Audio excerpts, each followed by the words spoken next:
we are going to work a little bit on our Leave It. This is how we've been working on some impulse control. The way that we teach Leave It is more the dog keeping themselves from coming at the food than you keeping the dog from coming at the food. So we're hopefully teaching the dog to think a little bit more for themselves and to make good decisions and to control those exciting thoughts when they see something on the ground that they want to eat, and instead of eating it immediately, looking to you for direction or simply just ignoring it instead of diving for it on the ground. So to start, stage 1, Leave It, we are going to have a closed fist. I'm going to present it to the dog, and the second that he stops, yes, mugging my hand, I'm going to mark and toss the food away. Yes! And if he stays away, I am going to mark and toss the food away. Yes. So as he's doing well with that, I will open my hand and I will close it if he goes for the food. Yes. And toss the food away when he's successful.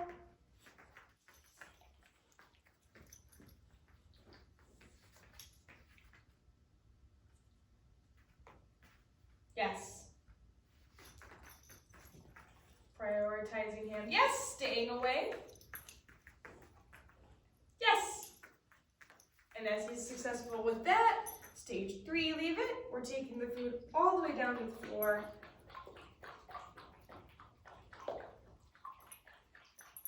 Oh, did we just drink too much water?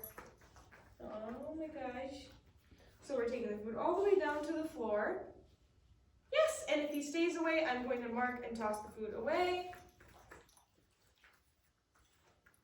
If he is to come for it, yes, I would just simply cover it with my hand. I'm not going to say leave it or anything like that. Yes, I want him to make the choice to not go for it instead. Yes, I want him to control his own impulses instead of me having to control his impulses for him. Yes. And I like particularly for him to go away and stay away because you think about it in a real life situation. Say he were to be leaving, yes, a piece of pizza that somebody threw on the ground in the city or something like that. You don't want him to ignore it, look at you, and then go right back for it and go eat it. That kind of defeats the purpose of the exercise in general. We want him to go away and stay away, yes.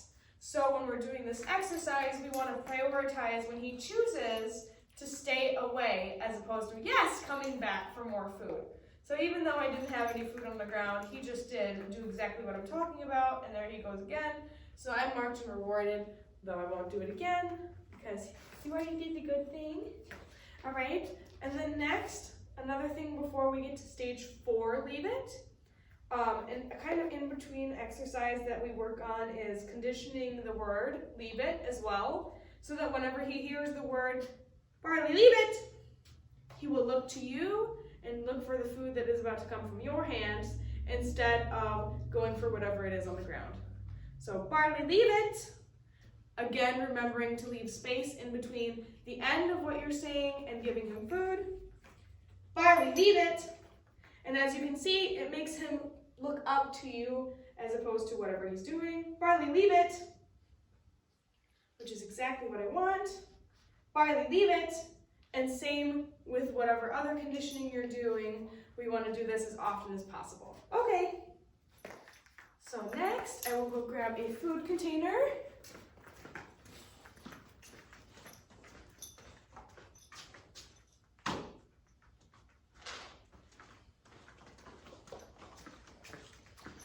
So when we're doing stage 4, Leave It, first of all, we want to set everybody up for success and put the dog on a leash so that they cannot get to the food before you open the container. We're going to bring the dog away from the food and keep them away.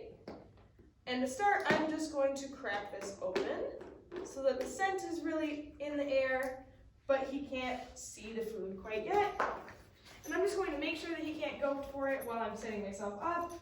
And I'm going to start walking back and forth past it.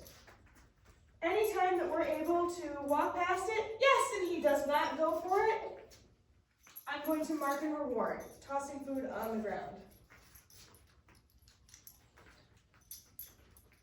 Yes, I'm not asking for him to heel or anything like that. My only criteria is that he is ignoring food on the ground. Yes, or at least not going for it. And as he's more and more successful, we can start walking closer and closer. Yes!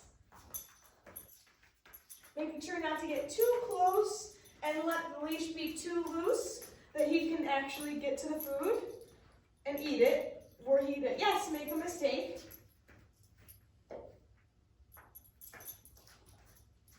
But I want to bring him closer and closer. Yes! Without him actually eating the food. Until we're almost walking on top of it. Yes! And ignoring it.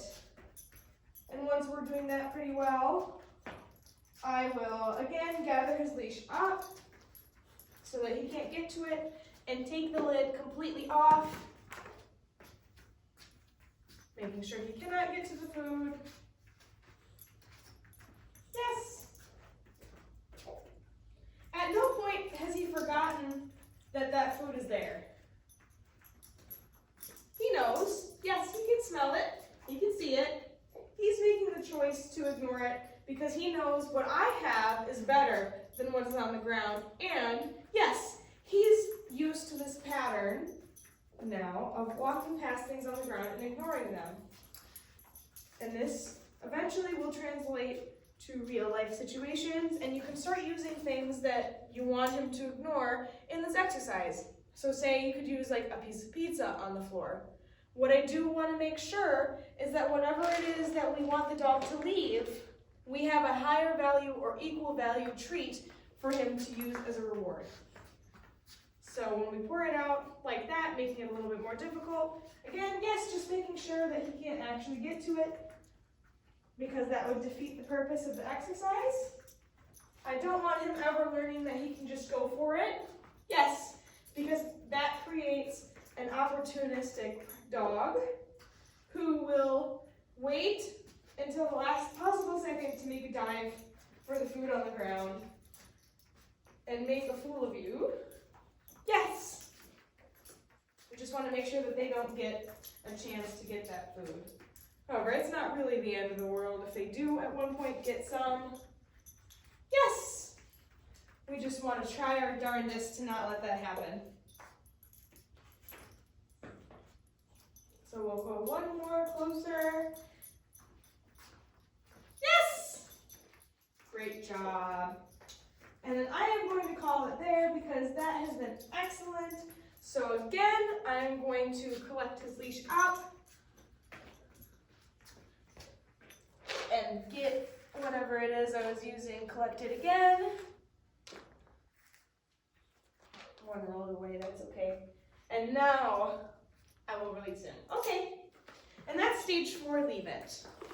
And again, we can start using stuff that we want him leaving on walks. So we could use something like sticks if we wanted to. We could use rocks if we wanted to. If there's anything in particular that he's been grabbing a lot, socks, for example, shoes.